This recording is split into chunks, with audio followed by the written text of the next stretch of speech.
அனைவருக்கும் வணக்கம். Watch தாக்கிற்கு Iran அனுப்பிய எச்சரிக்கை, ரெடியாகும் அணுகுண்டு. அனைவருக்கும் வணக்கம். அணு ஆயுத வாட்ச் தாக்கிற்கு ஈரான் அனுப்பிய எச்சரிக்கை, ரெடியாகும் அணுகுண்டு. சமீபத்தில் ஈரான் மீது ஐநாவின் அணு ஆயுத வாட்ச் தாக், அதாவது கண்காணிப்பு அமைப்பு விமர்சனம் வைத்திருந்தது. அணுசக்தியை பயன்படுத்துவதில் ஈரான் வெளிப்படைத்தன்மையை கடைபிடிக்கப்படவில்லை எனவும், அவர்கள் அணுவை பயன்படுத்தும் விதத்தில் வெளிப்படைத்தன்மையை கடைபிடிக்க மறுக்கிறார்கள் என்று விமர்சனத்தை செய்திருந்தது. இதன் காரணமாக கடுப்பான ஈரான் தற்போது தங்களின் புதிய செண்டரிப்புகள் அமைப்புகளை ஆக்டிவேட் செய்ய போகிறதாம். அதனால செண்டரிப்புகள் அமைப்பில் தான் அணுவை தெரிவிக்க முடியும். அதாவது ஒரு சிலிண்டர் அமைப்புகளை குறிப்பிட்ட வாயுக்களை அனுப்ப வேண்டும். இதன் மூலம் அணுவை செறிவூட்ட முடியும். குறிப்பிட்ட அணுவை செறிவூட்டினா மட்டுமே அதை ஆயுதமாக பயன்படுத்த முடியும். இதை தான் ஆக்டிவேட் செய்ய போவதா ஈரான் அறிவித்துள்ளது. அணுவுல ஏற்கனவே இஸ்ரேல் மீது ஈரான் தாக்குதல் நடத்த உள்ளதாக தகவல் வருகிறது. சமீபத்தில் இஸ்ரேல் நடத்திய தாக்குதலுக்கு ஈரான் பதிலடி கொடுக்கலாம் என்று கூறப்படுகிறது. இதற்கு பதிலடியாக ஈரானின் அணு உலகம் மீது இஸ்ரேல் தாக்குதல் நடத்த வாய்ப்புள்ளதாக கூறப்படுகிறது. இதற்கிடையில் தான் தங்களின் அணு ஆயுத கொள்கையை மறுபரிசீலனை செய்ய போவதா ஈரான் வட்டாரங்கள் தெரிவிக்கிறது. அணு ஆயுதம் வேண்டாம் என்ற கொள்கையை அந்த நாடு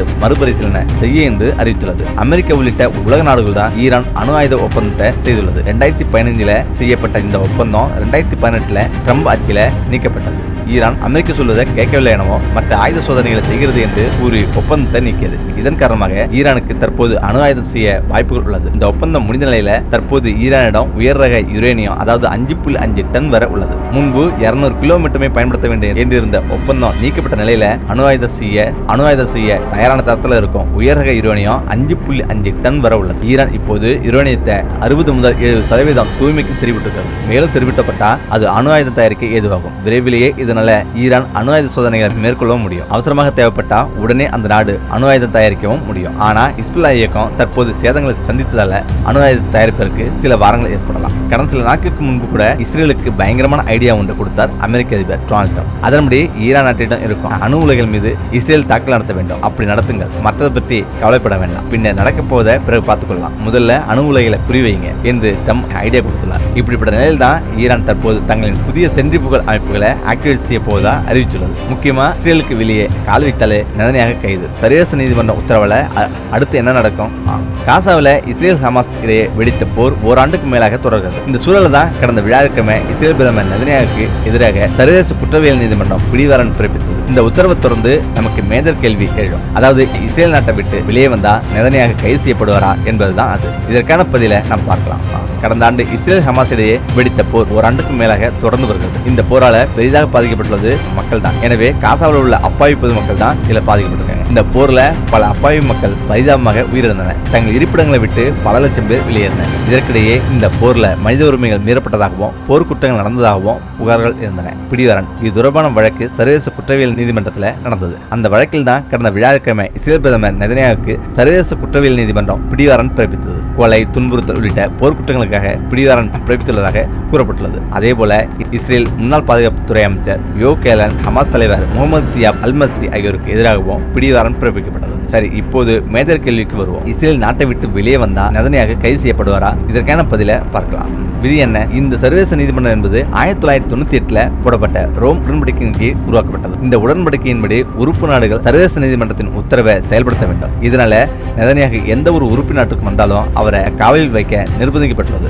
ஆனா சர்வதேச நீதிமன்றத்தால அந்த அதிகாரத்தை உறுப்பு நாடுகள் மீது செயல்படுத்த முடியாது. மேலும் சர்வதேச நீதிமன்றத்துக்கான தனியாக போலீஸ் அமைப்பு இல்லை. எனவே நெதன்யாகுவை கைது செய்ய அவர்கள் ஐநா உறுப்பு நாடுகளின் ஒத்துழைப்பை நம்பியிருக்க வேண்டும். அதாவது சர்வதேச நீதிமன்றம் உத்தரவிட்டதாக ஐநா உறுப்பு நாடுகள் நெதன்யாகுவை கைது செய்ய வேண்டும் என்பதே விதி. ஆனா அப்படி கைது செய்யவில்லை என்றாலும் சர்வதேச நீதிமன்றத்தால எதுவும் செய்ய முடியாது. ஐநா சபையில் இருக்கும் பல உறுப்பு நாடுகள் இஸ்ரேலின் நட்பு நாடுகளாக உள்ளது. குறிப்பாக பிரிட்டன், ஜெர்மனி, பிரான்ஸ் மற்றும் ஹங்கேரி ஆகிய நாடுகள் இஸ்ரேலுடன் நெருங்கிய உறவை கொண்டிருக்கிறது. இதனால அந்த நாடுகள் நிச்சயம் இஸ்ரேல் பிரதமர் நெதன்யாகுவை கைது செய்ய வாய்ப்பில்லை. அமெரிக்கா இந்த சர்வதேச நீதிமன்றத்தின் உறுப்பு நாடு இல்லை. இதனால அமெரிக்கா சென்றாலும் கைதாக வாய்ப்பில்லை. அதே நேரம் எல்லா நாடுகளும் இதே நிலைப்பாட்டை எடுக்கவில்லை. தங்கள் நாட்டுக்கு நெதன்யாகு வந்தா நிச்சயம் கைது செய்வார் என பல நாடுகள் சொல்லியுள்ளது. Ireland, Italy, Netherlands, Canada, Spain நாடுகள் நிச்சயம் கைது செய்யும் என கூறியுள்ளது. நார்வே, ஸ்வீடன், பெல்ஜியம், துருக்கி, சீனா உள்ளிட்ட நாடுகள் சர்வதேச நீதிமன்றத்தின் தீர்ப்பை வரவேற்பதாக மட்டும் கூறியுள்ளது. ஐரோப்பிய ஒன்றியத்தை பொறுத்தவரை இந்த முடிவை வரவேற்பதாக கூறியுள்ளது. இது தொடர்பாக ஐரோப்பிய ஒன்றிய வெளியுறவு கொள்கை செயலாளர் ஜோசப் பேரல், இது ஒரு அரசியல் முடிவல்ல, இது ஒரு நீதிமன்றம், முறையாக விசாரணை நடத்தி இந்த தீர்ப்பு அளித்துள்ளன. சர்வதேச நீதிமன்றத்தின் இந்த முடிவை மதிக்கிறோம், இதை நாங்கள் நடைமுறைப்படுத்துவோம் என்று கூறியுள்ளது. இஸ்ரேல் ஹமாஸ் யுத்தம், ஹமாஸ் வளர்ந்த கதை, முதல் ஆயுதக்குழு வரை. இஸ்ரேல்ல பொதுமக்கள் மற்றும் ராணுவத்தின் மீது ஹமாஸ் நிகழ்த்திய இந்த கோர தாக்குதலுக்கு பிறகு அமெரிக்கா, பிரிட்டன், பிரான்ஸ், ஜெர்மனி மற்றும் இத்தாலி ஆகிய நாடுகள் கூட்டாக இணைந்து ஒரு கண்டன அறிக்கையை வெளியிட்டது. பாலஸ்தீன மக்களின் சட்டப்பூர்வமான விருப்பங்களை நாங்கள் அங்கீகரிக்கிறோம், ஆனா ஹமாஸ் அமைப்பு அந்த மக்களின் அபிலாஷைகளை வெளிப்படுத்தும் பிரதிநிதியாக இல்ல. தீவிரவாதம் மற்றும் ரத்த வெள்ளத்தை தவிர வேறு எதையும் பாலஸ்தீன மக்களுக்கு ஹமாஸ் கொடுக்கவில்லை என்றது அந்த அறிக்கை. அமெரிக்க, ஐரோப்பிய யூனியன், பிரிட்டன், கனடா போன்ற பல நாடுகள் ஹமாஸை தடை செய்யப்பட்ட தீவிரவாத அமைப்பாக அறிவித்துள்ளன. நியூசிலாந்து போன்ற ஒரு சில நாடுகள் ஹமாஸின் ராணுவ பிரிவை மட்டும் தீவிரவாத அமைப்பாக அறிவித்துள்ளன. இந்தியா இதுவரை ஹமாஸை தீவிரவாத அமைப்பாக அறிவிக்கவில்லை. போலவே ஐநா சபையும் இதை பயங்கரவாத அமைப்பாக குறிப்பிடவில்லை.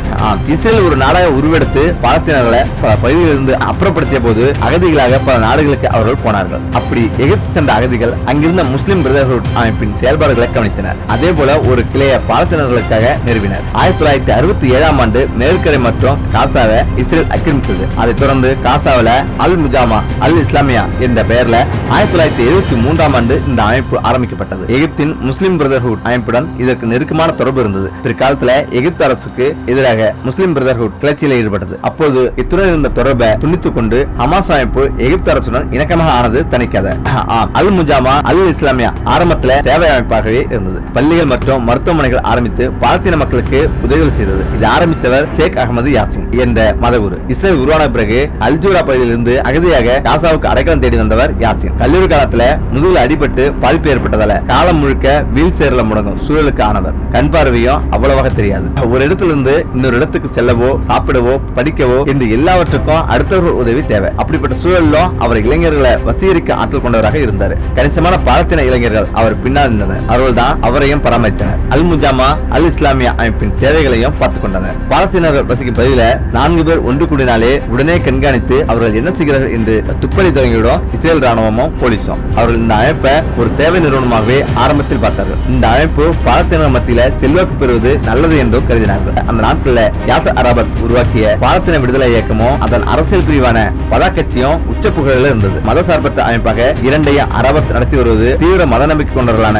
பாலஸ்தீனர்கள் சிலருக்கு பிடிக்கவில்லை. அவர்கள் ஷேக் முகமது யாசினை நாடி வந்தனர். அரபத்துக்கு எதிராக இந்த அமைப்பு வலுவடைந்ததால நல்லது, அதனால பாலஸ்தீனர் மத்தியில பிரிவினை ஏற்படும் என்று ஆசைப்பட்டது இஸ்ரேல். ஆனா அது விபரீதமான ஒரு அமைப்பின் வளர்ச்சி என்பதை அப்போது இஸ்ரேல் உணரவில்லை. 1987 டிசம்பர்ல காசா சோதனை சாவடிகள்ல ஒரு கார் மீது இஸ்ரேல் ராணுவத்தின் ட்ரக் மோதி 4 பாலஸ்தீனர்களை கொன்றது. இதைத் தொடர்ந்து பாலஸ்தீனர்கள் பெரும் போராட்டத்தில் இறங்கினர். அந்த நேரத்தில் ஷேக் அகமது யாசின் வீட்டில் கூடிய சில இளைஞர்கள் இன்னமும் நாம் சேவை அமைப்பாகவே இருப்பது சரியில்லை, பாலஸ்தீன விடுதலைக்கான அரசியல் போராட்டத்தில் இறங்க வேண்டும் என்று பேசினார்கள். ஒரு பக்கம் பாலஸ்தீன விடுதலை இயக்கம் வேரூன்றி இருக்க, இன்னொரு பக்கம் பாலஸ்தீன இஸ்லாமிய ஜிகாத் மக்களிடம் செல்வாக்கு பெறுவதை உணர்ந்த யாசின் இதற்கு சமம் சொன்னார். 1987 டிசம்பர் 10ஆம் தேதி ஹமாஸ் உருவானது என்றாலும் அதற்கு ஹமாஸ் என்று பெயர் வைக்கப்பட்டது. 1988 ஜனவரியில் தான் ஹராக்கத் அல் முகாமா அல் இஸ்லாமியா என்பதன் சுருக்கமே ஹமாஸ். அதுவரை பாலஸ்தீன மக்களின் ஒற்றை அரசியல் குரலாக அரபத்தின் பாதா கட்சி இருந்தது. அது மதசார்பற்ற அமைப்பு. ஆனால் ஹமாஸ் இஸ்லாமிய எதிர்ப்பு இயக்கம் என்று அடையாளப்படுத்தப்பட்டது. இஸ்ரேலின் ஆதிக்கத்திலிருந்து ஆக்கிரமிப்பிலிருந்து பாலஸ்தீனத்தை விடுவிப்பது ஒவ்வொரு இஸ்லாமியரின் மதக்கடமை. பாலஸ்தீனத்தில் இஸ்லாமிய அரசை நிறுவுவோம் என்று ஹமாஸ் பிரகடனம் வெளியிட்டது. ஹமாஸின் செயல்பாடுகளில் யாசின் நேரடியாக ஈடுபடவில்லை. ஆசீர்வாதம் வழங்கும் ஒரு ராஜகுரு நிலையில இருக்க விரும்பினார். அவர் தனது பழைய அமைப்பின் சேவைகளை செய்வதற்கு ஹமாஸின் அரசியல் தடையாக இருக்கக்கூடாது என்று நினைத்தார். ஆனால் அல் முஜாமா அல் இஸ்லாமியா என்ற சேவை அமைப்பின் நீட்சியாகவே ஹமாஸ் உருவெடுத்தது. முக்கியமாக பாலஸ்தீன மாணவர் அமைப்புகளை செயல்பட்டவர்களை வைத்து ஒரு போராளி குழுவை ஹமாஸின் துணை அமைப்பாக ஆரம்பித்தார் யாசின். இன்னொரு பக்க உளவுப்படை ஒன்று ஆரம்பிக்கப்பட்டது. இஸ்ரேல் ராணுவத்துக்கு பாலஸ்தீனத்திலிருந்து உளவு சொல்பவர்களை கண்டுபிடிச்சு அழிக்கும் பணி இதற்கு தரப்பட்டது. ஆனா இந்த அமைப்பு உருவானது தெரிந்ததுமே இஸ்ரேல் ராணுவம் களத்தில் இறங்கி இவர்களை பிடித்தது, ஆயுதங்களையும் பறிமுதல் செய்தது. இதைத் தொடர்ந்து யூனிட் 101 என்ற துணை அமைப்பை ஹமாஸ் உருவாக்கியது. இஸ்ரேல் ராணுவ வீரர்களை கடத்தி வந்து கொள்வது இவர்களின் பணி. 1989ஆம் ஆண்டு முதலாக 2 இஸ்ரேல் வீரர்களை யூனிட் 101 அமைப்பினர் கடத்தி வந்து கொண்டனர். இஸ்ரேல் கடும் கோபத்துடன் பதிலடி கொடுத்தது. யாசின் உட்பட ஹமாஸ் அமைப்பில் இருந்த நூற்றுக்கணக்கான பாலஸ்தீனர்கள் கைது செய்யப்பட்டனர். அவர்களுக்கு உடனடியாக விசாரணை நடத்தி ஆயுள் தண்டனை விதிக்கப்பட்டது. தடை செய்யப்பட்ட இயக்கமாக ஹமாஸ் அறிவிக்கப்பட்டது. இதைத் தொடர்ந்து ஹமாஸ் கிட்டத்தட்ட செயலிழந்தது. அதற்கு மீண்டும் உயிர் கொடுத்தது இஸ்ரேல் அரசு தான். ஜெருசலேம் நகரில் இருக்கும் அல் அக்ஸா மசூதி இஸ்லாமியர்களுக்கு மெக்கா மற்றும் மதீனாவை அடுத்து 3வது புனிதமான வழிபாட்டு தலம் இது. இந்த மசூதியை ஒட்டிய யூதர்களின் பழமையான வழிபாட்டு தலமான கோயில் மலையும் இருக்கிறது. இங்கு யூத அடிப்படைவாத அமைப்பினர் சில மூன்றாவது கோயில் அமைப்பதற்கு அடிக்கல் நாட்ட முயன்றனர். 1990 அக்டோபர்ல இதையொட்டி நடைபெற்ற மோதல்ல அல்-அக்ஸா மசூதி வளாகத்தை 17 பேரை இஸ்ரேல் போலீசார் சுட்டுக் கொண்டனர். இதைத் தொடர்ந்து பாலஸ்தீன மத்தியில இருந்த கோபம் ஹமாஸ் அமைப்புக்கு உயிர் கொடுத்தது. சிறையில் அடைக்கப்பட்ட ஹமாஸ் தலைவர்களை தவிர வெளியில் இருந்த எல்லோரும் இந்த தாக்குதலுக்கு எதிரான போராட்ட காலத்துல ஒருங்கிணைந்தனர். புதிதாகவும் நிறைய பேர் வந்து சேர்ந்தனர். ஒவ்வொரு இஸ்ரேல் ராணுவ வீரரும் ஒவ்வொரு இஸ்ரேல் போலீஸும் எங்கள் இலக்கு அத்தனை யூத எதிரிகளையும் அழிக்க எல்லா வகை தாக்குதலையும் நடத்துவோம் என்று அறிவித்தது ஹமாஸ். இதைத் தொடர்ந்து ஹமாஸின் ராணுவ பிரிவாக காசிம் பிரிகேட்ஸ் என்ற தாக்குதல் அமைப்பு ஆரம்பிக்கப்பட்டது. பாலஸ்தீன வரலாற்றில் ஷேக் அல் காசிம் முக்கியமானவர். பிரிட்டிஷ் ஆக்கிரமிப்புக்கு எதிராக பாலஸ்தீனர்களை திரட்டி போராட்டத்தில் ஈடுபட்டவர். அவர் நினைவாகவே காசிம் பிரிகேட்ஸ் ஆரம்பிக்கப்பட்டது. யாயா ஆயாஸ் என்பவர் தான் இதற்கு தலைமையேற்றார். இதில் சேர்ந்த எல்லோருமே ஆயாஸின் மாணவன் என்று தங்களை அடையாளப்படுத்தும் அளவுக்கு பாலஸ்தீனத்தில் ஆயாஸ் அப்போது பாப்புலராக இருந்தது. இன்ஜினியர் என்று அவரை அச்சத்துடன் அழைத்தது இஸ்ரேல் ராணுவம். பாலஸ்தீனத்தில் இருக்கும் பிரிசைட் பல்கலைக்கழகத்தில் இன்ஜினியரிங் படித்தவர். அதைவிட முக்கியமாக வெடிகுண்டு செய்வதில் கை தேர்ந்தவர். அதற்கு முன்பு வர இஸ்ரேல் ராணுவமோ போலீசோ தாக்கினா பாலஸ்தீன இளைஞர்கள் கற்களை வீசி பதிலடி கொடுப்பார்கள். உண்டிவில்ல கல்லை வைத்து தாக்குவார்கள். துப்பாக்கி வைத்திருக்கும் எதிரியுடன் கல்லை வீசி மோதுவது ஆபத்தானது. நம்மை ஆக்கிரமித்திருக்கும் எதிரிகளுக்கு வலியை கொடுக்க வேண்டும் என்றால் உயிரிழப்புகளை ஏற்படுத்த வேண்டும். அவர்களால் தாங்கிக் கொள்ள முடியாத அளவுக்கு தாக்க வேண்டும் என்று ஆயாஸ் வலியுறுத்தினார். தற்கொலைப்படை தாக்குதலை அவர்தான் ஆரம்பித்து வைத்தார். ஹமாஸ் அமைப்பினர் தங்கள் உடல்ல வெடிகுண்டை கட்டிக்கொண்டு இஸ்ரேல் ராணுவ முகாம்களுக்கு போய் அவற்றை வெடிக்க செய்து பெரும் உயிரிழப்புகளை ஏற்படுத்தினார்கள். இன்னொரு பக்கம் கார்கள்ல குண்டுகளை பொருத்தி ராணுவ சோதனை சாவடிகள் அருகே கொண்டு சென்று வெடிக்க செய்தார்கள். ஆயாச 1996ஆம் ஆண்டு இஸ்ரேல் உளவுத்துறை ரகசிய தாக்குதல் நடத்தி கொல்லும் வரை ஹமாஸின் பெரும்பாலான வெடிகுண்டுகளை அவரே செய்து வந்தார். 1992 டிசம்பர்ல எல்லை காவல் பணி செய்து வந்த இஸ்ரேல் போலீஸ்காரர் ஒரு கொல்லப்பட ஹமாஸ் மற்றும் இஸ்லாமிய ஜிகாத் அமைப்புகளைச் சேர்ந்த 415 பேரை லெபனான் நாட்டின் தெற்கு பகுதி நாடு கடத்தியது இஸ்ரேல். அப்போது லெபனான் மீது தாக்குதல் நடத்தி அந்த பகுதியை ஆக்கிரமித்து வைத்திருந்தது இஸ்ரேல். அதனால நாடு கடத்துவது எளிதாக இருந்தது. ஆனா இது எவ்வளவு பெரிய முட்டாள்தனம் என்பதை அப்போது இஸ்ரேல் உணரவில்லை. லெபனான் நாட்டில் இஸ்புல்லா தீவிரவாத அமைப்பினர் ஏற்கனவே இருந்தனர். அவர்கள் இஸ்ரேலுடன் மோதி வந்தனர். அந்த அமைப்பினருக்கும் நாடு கடத்தப்பட்டு அங்கு போன ஹமாஸ் அமைப்பினருக்கும் தொடர்பு ஏற்பட்டது. கார்குண்டுகளை உருவாக்கி வைப்பதிலிருந்து ஆயுத பயிற்சி வர ஹிஸ்புல்லா தீவிரவாதிகள் தான் ஹமாஸ் அமைப்பினர் கற்றுக்கொண்டனர். இன்னொரு பக்கம் அங்கிருக்கும் பாலஸ்தீன அகதி முகாம்களுக்கு போய் தங்கள் அமைப்புல கணிசமான இளைஞர்களை சேர்த்தனர். ஹமாஸ் அமைப்பினரை நாடு கடத்தி காசா பகுதியில் ஊரடங்கு உத்தரவை அமல் செய்ததால சர்வதேச நாடுகளின் கண்டனத்துக்கு ஆளானது இஸ்ரேல். ஐநா பாதுகாப்பு சபையில இந்த விஷயம் விவாதிக்கப்பட்டு இஸ்ரேலின் செயலை கண்டித்து தீர்மானம் நிறைவேற்றப்பட்டது. நாடு கடத்தியவர்களை 9 மாதங்கள் கழித்து திரும்பவும் பாலஸ்தீன பகுதிகளுக்கு வர அனுமதித்தது இஸ்ரேல் அரசு. முன்பை விட பயங்கரமானவர்களாக அவர்கள் திரும்பி வந்தனர். இஸ்ரேல் அதன் விளைவுகளை மோசமாக சந்தித்தது. தற்கொலைப்படை தாக்குதல் நடத்தும் சிறிய அமைப்பாக இருந்து பாலஸ்தீனத்தையே தன் அதிகாரத்துக்குள்ள கொண்டு வந்து பெரிய கட்சியாக ஹமாஸ் அதன் பின் மாறியது.